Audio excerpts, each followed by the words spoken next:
ঈদের ছুটির দিন ঈদের ছুটির শেষ দিনেও ফাঁকা থাকা, সেই ফাঁকা থাকার খবর জানাতে সরাসরি যুক্ত হচ্ছেন সহকর্মী তৌফিক হাসান তুহাদ। তিনি আছেন মানিক মিয়া অ্যাভিনিউতে। তুহাদ, কি অবস্থা দেখতে পাচ্ছেন? শেষ দিনের ফাঁকা থাকার চিত্র একটু জানাবেন। চিরচেনা এই রাজধানী সবসময় যে কোলাহল এবং ভিড় লেগেই থাকে। তাই ঈদুল আজহাকে ঘিরে 7 দিনের যে ছুটি পেয়েছে নগরবাসী গিয়েছেন গ্রামের বাসা। তারপর থেকে ফাঁকা পুরো রাজধানী। আমরা রাজধানীর বিভিন্ন স্থান ও এলাকা ঘুরে দেখেছি যে বিভিন্ন যে দোকানপাটগুলো থাকে সে দোকানপাটগুলো বন্ধ, এবং অন্যান্য সময়ে যে দেখে থাকি যে ভিড় বা কোলাহল তা এখন নীরব এবং শুনশান অবস্থা নির্ভর করছে। এই মুহূর্তে রয়েছি আমি রাজধানীর মানিক মে এভিনিউতে। এখানে দেখতে পাচ্ছেন যে আমার যদি চিত্রগ্রাহক দেখাচ্ছেন, ক্যামেরা মাধ্যমে দেখাচ্ছেন যে পুরো রাজধানী অন্য সময়ের চেয়ে এখানে পুরো শুনশান ফাঁকা।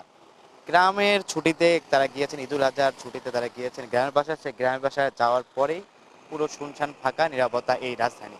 এবং আগামীকাল থেকেই 31 তারিখের পর 1 তারিখ থেকেই শুরু হবে অফিস। সেই অফিসের জন্য আবার ফিরে আসবেন এই রাজধানীতে, এবং ফিরে আসার পর থেকেই শুরু হবে আবার রাজধানীতে ব্যস্ততা। এবং আমরা বিভিন্ন বাসের চালকদের সাথে কথা বলেছি।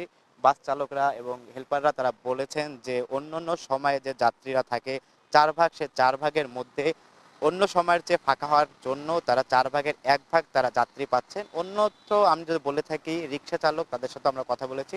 রিক্সা চালকরা আমরা জানিয়েছি যে অন্য সময় যে 1000 থেকে 1200 টাকা তারা ভাড়া পেত, এখন তারা রাজধানী ফাঁকা হওয়ার কারণে তারা 400 থেকে 500 টাকা করে ভাড়া পাচ্ছেন।